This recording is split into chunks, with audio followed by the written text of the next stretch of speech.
শুভ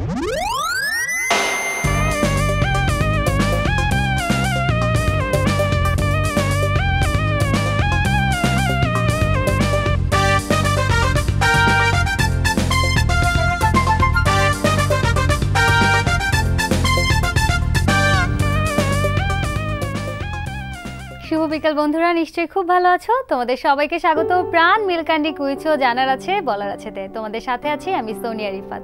বন্ধুরা, আজকে শুরুতেই তোমাদেরকে জানাবো ওকাপি সম্পর্কে কিছু তথ্য। ওকাপি এক ধরনের তৃণভোজী প্রাণী। আবিষ্কারকের নামের সাথে মিল রেখে এর বৈজ্ঞানিক নামকরণ করা হয়েছে ওকাপিয়া জনস্টন। কঙ্গোর জাতীয় প্রাণী ওকাপিকে শুধু আফ্রিকা মহাদেশেই দেখতে পাওয়া যায়। এই প্রাণীটি লেজের কাছে ও পেছনের পায়ে সাদা কালো ডোরা কাটা দাগ থাকায় একসময় একে জেব্রার সমগোত্রীয় ভাবা হতো।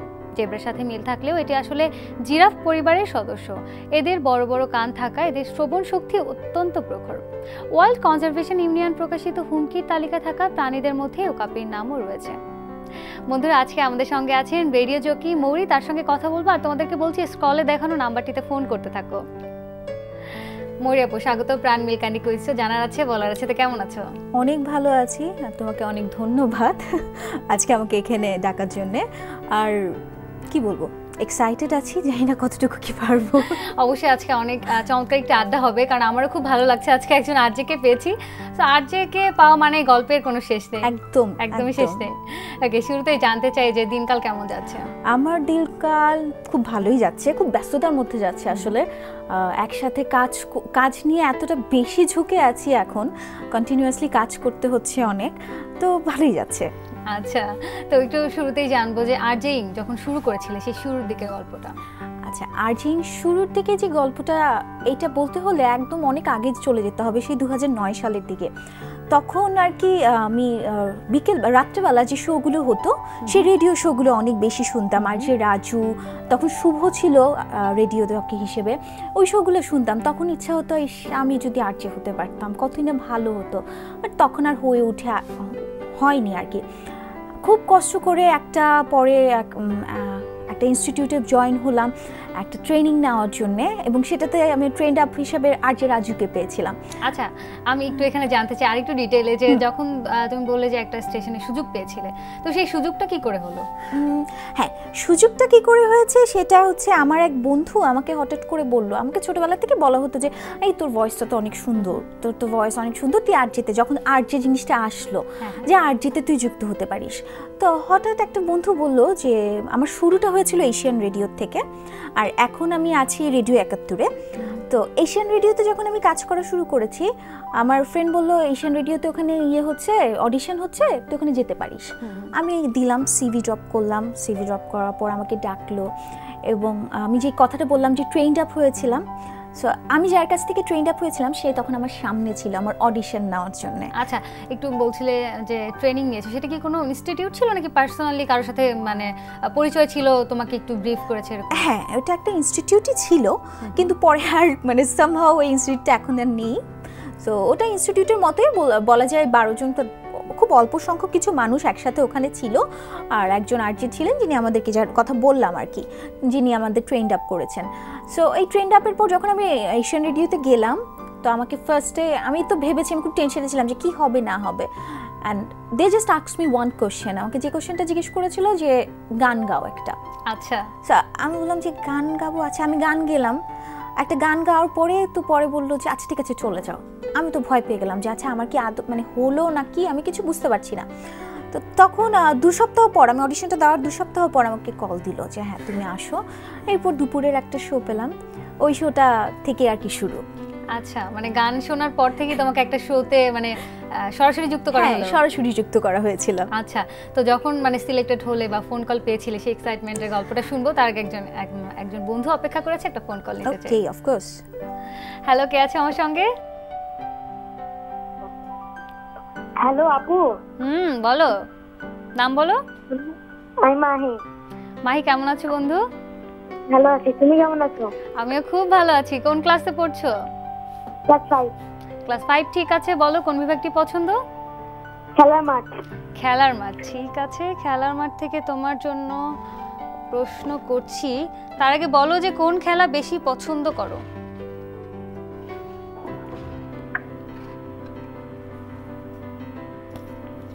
কোন খেলাটা বেশি পছন্দ করো বলো?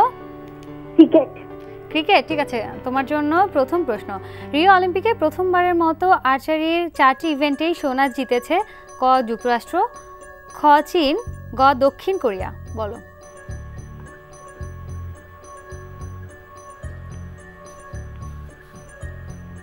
বলো, ঝটপট বলতে হবে। গ দক্ষিণ কোরিয়া। গ দক্ষিণ কোরিয়া নিলাম এবং উত্তর একদম সঠিক। অভিনন্দন 500 টাকা সমমূল্যের বইয়ের জন্য। দ্বিতীয় প্রশ্ন তোমার জন্য, 2016 সালে অনুষ্ঠিত কোপা আমেরিকার আসরে তৃতীয় স্থানে আছে ক যুক্তরাষ্ট্র, খ কলম্বিয়া, গ মেক্সিকো? বলো।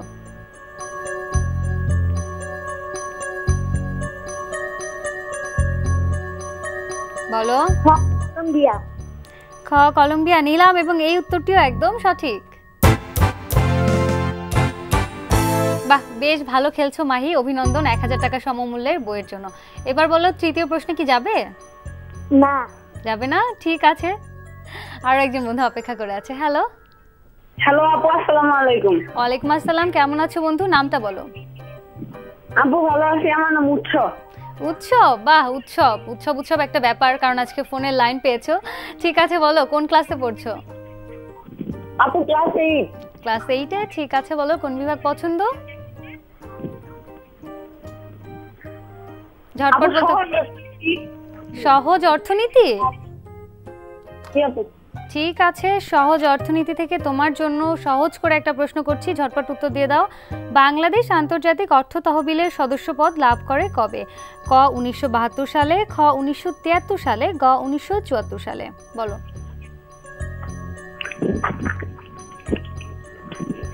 বলো। আপু আপু অপশন, দ্রুত বলতে হবে। আপু অপশন খ 1973 সালে। অপশন খ 1973 নিলাম, কিন্তু দুঃখিত বন্ধু, উত্তরটি ভুল। সঠিক উত্তর ক 1972 সাল।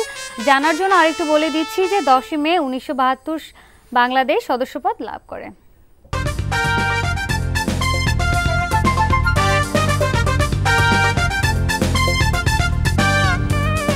তোমরা দেখছো প্রাণ মিল্কান্ডি কুইজ শো, জানার আছে বলার আছে। আজকে আমাদের সঙ্গে আছেন রেডিও জকি মৌরি। আপু বলছিলে তোমার প্রথম অভিজ্ঞতার কথা, প্রথম শো একটু শুনবো, যে প্রথম যখন অন এয়ারে বসেছিলে শো করার জন্য, সেই অভিজ্ঞতাটা কেমন ছিল? প্রথম যখন অন এয়ারে বসেছিলাম, আমার মনে হয় না আমি যেরকম অভিজ্ঞতা ফেস করেছি এরকম কেউ ফেস করবে আমার মতো experience. I was very nervous, আমি প্রচণ্ড শিভার করছিলাম। তো অন এয়ারে ওই সময় কনসোল চালানোর জন্য একজন ছিল আমার সাথে, বাট আমাকে নিজেই করতে হতো। যারা অলরেডি জানে বা রেডিও জকিতে আছে, আমাদের নিজস্বই একটা কনসোল আছে, সেটাকে চালাতে হয় এবং সেভাবেই গানও প্লে করতে হয়, সব কিছু আমাদের নিজেরই করতে হয়। সো আমার সময় কেউ ছিল না, আমার সামনে ছিল যে ঠিক আছে, যে আমি চালিয়ে দিব না, তোমার নিজেকে চালাতে হবে। কারণ আমার ট্রেন্ড আপ হয়েছিল যখন আমি ফার্স্ট এখানে ঝুঁকেছি। আমি কথা বলতে পারছিলাম না, আমি বারবার স্টাম্বল করছিলাম যে কি বলছি, ফাম্বল করছি। আমাকে যারা প্রশ্ন করছিল ওখান থেকে, প্যানেল থেকে যারা প্রশ্ন করছিল, সেই প্যানেলের উত্তরগুলো ঠিকমতো দিতে পারছিলাম না, খুব নার্ভাস ছিলাম। আমি তো ভয়ে আমার এসএমএস-এর উত্তরগুলো, হ্যাঁ এসএমএস-এর যে উত্তরগুলো ছিল, আমি ভয়ে আমার মাকে ফোন দিয়ে বলেছি আমি না আজকে আর আসবো না, কারণ এখন যদি এখান থেকে বেরোই আমাকে কেউ ইয়ে করবে না, সবাই মনে করবে যে এই তো গেল, অবস্থা খুবই খারাপ, আমাকে কেউ নিবেও না। আচ্ছা, কেউ পছন্দ করছে না বা আমাকে বাদ দিয়ে দিবে, একদম। বাট একটা লিংক যখন শেষ হয়ে গেল, তারপর যখন সেকেন্ড লিংকে আসলাম, তখন নার্ভাসনেসটা অনেকটা কমে গিয়েছিল। আচ্ছা, অ্যান্ড এরপর ইট ওয়াজ, এই যে এখনো চলছে, 2 বছর হয়ে গিয়েছে আছি এই পেশায় এবং চলছে। আচ্ছা, এখন কেমন উপভোগ করছো? এখন অনেক বেশি উপভোগ করছি। কেন অনেক বেশি, আমি একটু কথা বলতে চাই যে আমি মাঝখানে অনেকগুলো স্টেশনে গিয়েছি, এশিয়ানের পরে আরও কিছু স্টেশন ছিল। তো 71-এ জয়েন করার আগে আমি একটা কর্পোরেটে চলে যাই, আমার কাছে ভালো লাগছিল না যে কী করবো না করবো। তখন আবার কর্পোরেটে যখন কিছুক্ষণ কাজ করলাম, 2 মাস 4 মাস কাজ করলাম, তখন মনে হচ্ছিল যে না, একটা কি জানি ভিতরে খালি খালি আছে। আমার মানে খালি মাইক্রোফোনটা যাচ্ছিল না। আমার যে বন্ধুগুলা হয়েছে এসএমএস এর মাধ্যমে অথবা ফেসবুকের মাধ্যমে, যে বন্ধুগুলা হয়েছে তাদের আমি খুঁজে পাচ্ছিলাম না। এরপর আবার 71-এ যাই এবং সত্যি কথা, আমার যে একটা গ্যাপ ছিল, এই গ্যাপটা 71-এ যে পুরো পরিবারটা আছে এত সুন্দরভাবে ফিল আপ করে দিয়েছে আমি রিয়েলি গ্রেটফুল টু দেম। আচ্ছা, বাহ, চমৎকার করে বললে। আর একটু জানতে চাই আপু, বাইরে থেকে অনেকেই বলে, অনেকের কাছ থেকে আমি শুনেছি যে রেডিও জকি সম্পর্কে ওদের যেটা ধারণা যে বাইরে থেকে তারা এত আসলে মানুষকে আনন্দ দিচ্ছে, তাদের নিজেদের লাইফটা যেন কত আনন্দময়, কত সুন্দর। তো তুমি যখন একটা শো প্লে করছো তখন তোমাকে বললে যে কনসোলটা নিজেকে চালাতে হচ্ছে, গান প্লে করতে হচ্ছে, একটা অ্যাড প্লে করতে হচ্ছে, কখন কি যাবে, আজানটাও তোমাকেই প্লে করতে হচ্ছে, সবকিছু। তো তারপরে তুমি লিংক দিচ্ছ, কথা বলছো, এসএমএস পড়ছো, সব মিলিয়ে কতটা উপভোগ করতে পারো আর কতটা আসলে দায়িত্ব নিয়ে কাজটা করতে হয়? দায়িত্ব নিয়ে তো কাজ করতেই হয়, কারণ যখন এই পেশায় ঢুকেছি তখনই বুঝতে হয়েছে যে যা করতে হবে নিজেকেই করতে হবে। এই যে আমি আজকে সাধারণ এক মৌরির থেকে আর যে মৌরি হয়ে গিয়েছি, এটাও কিন্তু একটা দায়িত্বর জন্যই হয়েছে। সো আমার কাছে মনে হয় যে এখানে যদি প্রত্যেকটা কাজেই যেমন দায়িত্ব দরকার, এখানেও দায়িত্ব নিয়েই কাজটা করার দরকার। যেমন আমি যখন শোতে যাই তার আগে আমার অ্যাটলিস্ট তার আগের দিন রাত্রে আমার ফুল কনসেপ্টটা রেডি করে রাখতে হয় যে আমি কি বলবো শোতে, কি নিয়ে কথা বলবো, আমার যে বন্ধুগুলো শুনছে তাদের নতুন কোনো ইনফরমেশন আমি দিতে পারছি কিনা, এই ধরনের কাজগুলো আমার কন্টিনিউয়াসলি করতে হয়। মাঝে মধ্যে যখন আমি গানের বিরতিতে থাকি তখন দেখা যাচ্ছে যে হঠাৎ একটা দিবস চলে এসেছে, বা দিবস তো হঠাৎ আসে না, মানে হঠাৎ একটা ইনফরমেশন চলে আসলো, আমাকে এটা জানতে হবে, আমি জানি না, সবসময় আপডেটেড থাকতে হচ্ছে, আমার কন্টিনিউয়াসলি আপডেট থাকতে হচ্ছে, আমার দেখে নিতে হচ্ছে এবং তারপর আমার এটাকে প্রেজেন্ট করতে হচ্ছে। অ্যান্ড আমার যদি ইনস্ট্যান্ট সেই অ্যাবিলিটিটা না থাকতো তাহলে কিন্তু এই জিনিসটা হতো না। দায়িত্বটা যদি না থাকতো, সব সময় একটা প্রিপারেশন থাকতে হয়, কারণ it can change at any time. আচ্ছা আপু, আরো কথা বলবো, একজন ছোট্ট বন্ধু অপেক্ষা করেছে, একটা ফোন কল নেই। হ্যালো, কে আছে আমার সঙ্গে? হ্যালো, আমি দিয়া। দিয়া, কেমন আছো? ভালো। কোন ক্লাসে পড়ো? ক্লাস 7। ঠিক আছে, বলো কোন বিভাগ পছন্দ? জীবজগৎ। জীবজগৎ, ঠিক আছে। জীবজগৎ থেকে তোমার জন্য প্রশ্ন করছি। তার আগে বলো জীবজগৎ এত পছন্দ কেন? ভালো লাগে। ঠিক আছে, তোমার জন্য তো আমি জীবজগৎটা খুঁজেই পাচ্ছিলাম না। ওকে, খেলাম। ঠিক আছে, প্রশ্ন করছি। প্রথম প্রশ্ন, নিচে কোন ভিটামিনের উৎস হিসেবে ইস্ট ব্যবহৃত হয়? ক ভিটামিন বি, খ ভিটামিন সি, গ ভিটামিন ডি। বলো বলো। Vitamin C. ভিটামিন সি নিলাম এবং উত্তর একদম সঠিক। দ্বিতীয় প্রশ্ন তোমার জন্য, দ্বিতীয় কার্টিক স্নায়ু কোনটি? ক ভেগাস, খ ট্রাইজেমিনাল, গ অপটিক। বলো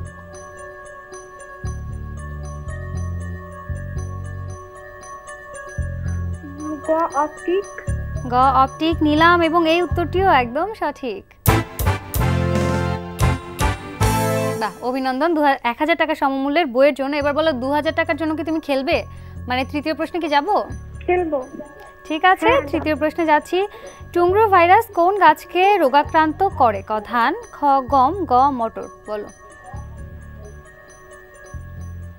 ঝটপট। ক ধান। ক ধান নিলাম এবং এই উত্তরটিও একদম সঠিক। অভিনন্দন 2000 টাকায় সমমূল্যের বইয়ের জন্য। আপু, কথা বলছিলাম, চমৎকার করে বন্ধুরা উত্তর দিচ্ছে। তোমার সঙ্গে আরো কথা বলবো।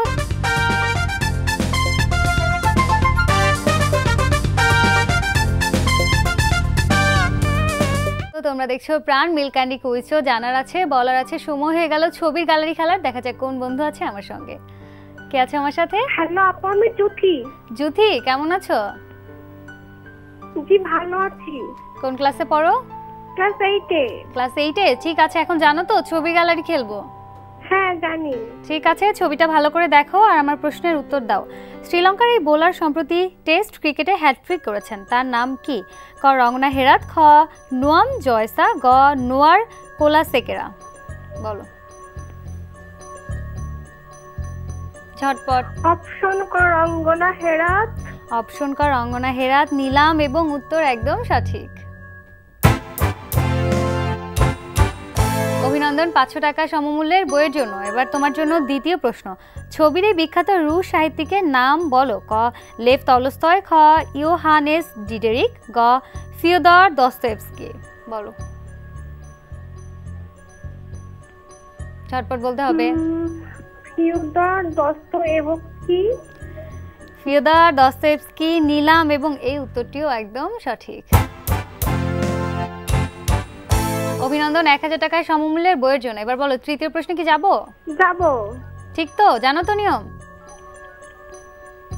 হ্যাঁ জানি। ঠিক আছে, যাচ্ছি। ইনি সাহিত্যে নোবেল পেয়েছেন, তার নাম বলো। ক প্যাট্রিক মোদিয়ানো, খ মার্গারেট অ্যাটউড, গ স্টেফেন হেল। বলো। প্যাট্রিক মোদিয়ানো। প্যাট্রিক মোদিয়ানো নিলাম এবং এই উত্তরটিও একদম সঠিক। অসংখ্য ধন্যবাদ বন্ধু, অভিনন্দন 2000 টাকা সমমূল্যের বইয়ের জন্য। আপু কথা বলছিলে যে রেডিও পেশাটা আসলে কতটা তুমি উপভোগ করছো, একটু জানতে চাই। সবাই তো প্রশংসা করে যে মরি খুব ভালো হচ্ছে, খুব ভালো করেছো, যখন কেউ সমালোচনা করে সেটা কিভাবে নাও? আমি খুব হ্যাপিলি সেটা গ্রহণ করি, কারণ যদি কেউ সমালোচনা না করে আমার কাছে যেটা মনে হয় যে আমার যে ভুলগুলো হচ্ছে আমি সেটা শিখতে পারছি না, সেটা জানতে পারছি না, সেই ভুলগুলোকে শুধরানোর জন্য সমালোচনা অনেক বেশি ইম্পর্টেন্ট। আমার কাছে খুব ভালো লাগে যারা সমালোচনা করে আমার। আচ্ছা, তো পাও সমালোচনাগুলো পাও, কাদের কাছ থেকে বেশি সমালোচনা পাওয়া হয়? আমি সমালোচনা আমার বন্ধু আছে তার কাছ থেকে অনেক বেশি পাই। তারপর আমার ভাইয়া আছে, তারা অনেক বেশি সমালোচনা করে আমার, এবং আমি তাদেরকে বলি যে প্লিজ আমার সমালোচনা তোমরা করো, না হলে তো আমি বুঝতে পারবো না আসলে ভুলটা কোথায় হচ্ছে। ইভেন আমি যখন অন ইয়ারে বসি তখন আমার যে রেডিওর বন্ধুগুলো আছে তারাও মাঝে মধ্যে বলে আপু তোমার কি হয়েছে, তোমার কিন্তু আজকে ভালো লাগছে না কথা বলতে এইরকম। তখনও বলে আচ্ছা ঠিক আছে বুঝতে পারছি, মনে হয় টোনটা একটু খারাপ যাচ্ছে, আমার টোনটা চেঞ্জ করতে হবে, এটাই। আচ্ছা, আজকে আমাদের অনেক বন্ধুরা শুনছে, তো একটু ওদের জন্য যদি বলতে যে একদম শুরু থেকে কেউ যদি রেডিও প্রফেশনে আসতে চায়, একদম শুরু থেকে প্রসেসটা কি, যে কি কি শিখতে হবে তাদেরকে, কোথায় অডিশনটা দিতে হবে, একটু যদি বলতে। আচ্ছা, রেডিও প্রফেশনটা এখন কিন্তু অনেক বেশি বাড়ছে, রেডিও অনেকগুলো আসছে সামনে, এখনও আছে। সো যে কেউই যে ইচ্ছে করলেই তারা এই প্রফেশনটা নিতে পারে। আর সবার প্রথমে যেটা আমার মনে হয়, যেহেতু আমরা বাংলাদেশি, আমাদের উচ্চারণগুলো একদম ঠিক করে বলতে হবে, এবং আমরা বাংলায় কথা যেন ভালো করে বলতে পারি সেটাও যেমন থাকবে, সাথে হচ্ছে আমি যদি কোনো দিন ইংলিশেও কথা বলি, আমার ইংলিশ প্রপার ওয়েতে কথা বলতে হবে। এইটা আমার কাছে সবার প্রথম লাগে, এবং এগুলোর জন্য অনেক প্রশিক্ষণ আছে, সেখানে ওরা প্রশিক্ষণ নিতে পারে। অনেক ইনস্টিটিউট আছে, তারা শুদ্ধ উচ্চারণ আবৃত্তির জন্য প্রশিক্ষণ দিচ্ছে। এরপর এইটা যদি ভালো মতো হয়ে যায়, একটু নিজের ভিতরে যে সেন্সটা আছে, যাকে বলি ইনস্ট্যান্ট বুদ্ধি, এই জিনিসটা সবার মধ্যেই থাকে। এই কিছু জিনিস থাকলে আমার মনে হয় চলে আসবে। আর কন্টিনিউয়াসলি চর্চা করতে হবে এবং শুনতে হবে। সবচেয়ে বেশি যে জিনিসটা লাগবে, গান শুনতে হবে অনেক বেশি, গান সম্পর্কে অনেক বেশি জানতে হবে। হ্যাঁ। আচ্ছা, তো যখন অডিশনটা হচ্ছে কিভাবে ওরা আসলে, যদি কেউ হয়তো ইনস্টিটিউট থেকে প্রশিক্ষণ নিচ্ছে না, চাচ্ছে যে আমি ভালো উচ্চারণ করি, আমি একটু চেষ্টা করবো অডিশন দিব, সেক্ষেত্রে কি করতে পারে, সে কিভাবে অডিশনটা দিবে? আচ্ছা, যারা অডিশন দিচ্ছে এখন দেখা যায় আমাদের যে ইয়াং প্রজন্ম আছে বেশিরভাগই ফেসবুকে তারা বসে আছে, এবং যেই যে রেডিওগুলো আসছে তাদের ফেসবুক পেজ আছে, তারা যদি একটু যোগাযোগ রাখে সেই পেজগুলোতে নোটিফিকেশন যে অন করে রাখার সিস্টেম আছে সেটা যদি অন করে রাখে, ওখানেই তারা কন্টিনিউয়াসলি আপডেট পেয়ে যাবে আর কি। প্রত্যেকটা স্টেশন থেকে এরকম করে তাদের যে নিজস্ব পেজ আছে সেই পেজে বলে দেওয়া হচ্ছে। আচ্ছা, তো আর যে প্রফেশনে আসতে হলে আর যেদেরকে শুনতে হবে কতটা, মানে রেডিও কতটুকু শুনতে হবে? রেডিও অনেক শুনতে হবে, যে খুব অনেক যখনই আমি সময় পাচ্ছি কাজের ফাঁকে আমি একটু রেডিওটা টিউন করছি, আচ্ছা এই রেডিওটা শুনি, কে কিভাবে কথা বলছে, এটাও যেমন শুনতে হবে। রেডিও শোনার সাথে সাথে আমি আরও একবার একটু বলতে চাই, গানও শুনতে হবে, কারণ একজন আর্টে সে ভালো তখনই হবে যে সুন্দর করে গানগুলো প্রেজেন্ট করতে পারছে সবার কাছে। সেই গানের ইতিহাসগুলো যদি একটু সুন্দর করে জানতে পারে, সেটা যদি সবাইকে বলে, সেটা অনেক বড় একটা ব্যাপার। আচ্ছা, তো আপু তোমার কাছে একটু জানতে চাই যে তুমি তো গানগুলো প্লে করছো, তখন আসলে কি কি বিষয়গুলো মাথায় রাখতে হয়? কারণ তুমি সকালে শো করছো অথবা বিকেলে করছো, সন্ধ্যায় করছো, তখন কি কি বিষয়গুলো মাথায় রাখতে হয় যে কোন ধরনের শ্রোতারা আমাকে এই মুহূর্তে শুনছে, আমি কোন ধরনের গানগুলো প্লে করব, সেক্ষেত্রে কি করো? আচ্ছা, এখন এটা হচ্ছে টাইমিংয়ের উপর যেমনটা অনেকটা ডিপেন্ড করে, তার সাথে তোমার টেস্টের উপরও ডিপেন্ড করে। তুমি যেরকম গান শোনো, তুমিও চাবে তোমার শ্রোতারাও যেন, বা তোমার লিসেনার যারা আছে তারাও যেন সেরকমই গান পছন্দ করে। একদম সকালবেলা একটু সফট, একটু রোম্যান্টিক গানগুলো খুব বেশি যাচ্ছে। আবার দুপুরের দিকে যেটা হচ্ছে, দুপুরের দিকে একটু মেলোডিয়াস গানগুলো বেশি যাচ্ছে। কিন্তু যখন বিকেলের টাইমটায় চলে আসছে তখন কিন্তু একটু রক মুডে থাকে সবাই, আর ওই রক মুডগুলো খুব ভালো হয়। তো এই ধরনের টাইমিংয়ের সাথে আমরা মেনটেন করে গানগুলো সিলেক্ট করতে পারি। আচ্ছা আপু, অসংখ্য ধন্যবাদ। আসলে আরও অনেক গল্প করার ইচ্ছে ছিল, কিন্তু সময় শেষ হয়ে গিয়েছে, বিদায় নিতে হবে। তার আগে আমি একটু বন্ধুদের কাছ থেকে বিদায় নিয়ে আসি। প্রিয় দর্শক, তোমরা দেখছিলে প্রাণ মিল ক্যান্ডি কুইজ শো জানার আছে বলার আছে বিদায় নিতে হচ্ছে ঠিক এই মুহূর্তে। তবে যাওয়ার আগে একটি বিশেষ ঘোষণা, প্রিয় দর্শক শ্রোতা, বিশ্বের যে কোনো প্রান্ত থেকে যে কোনো সময় এনটিভিতে সম্প্রচারিত সংবাদ অন্যান্য সকল অনুষ্ঠান উপভোগ করতে ভিজিট করুন আমাদের পূর্ণাঙ্গ ওয়েব পোর্টাল www.ntvbd.com-এ। আজকের মতো এখানেই বিদায় নিচ্ছি। সবাই অনেক ভালো থেকো, সুস্থ থেকো। আল্লাহ হাফেজ।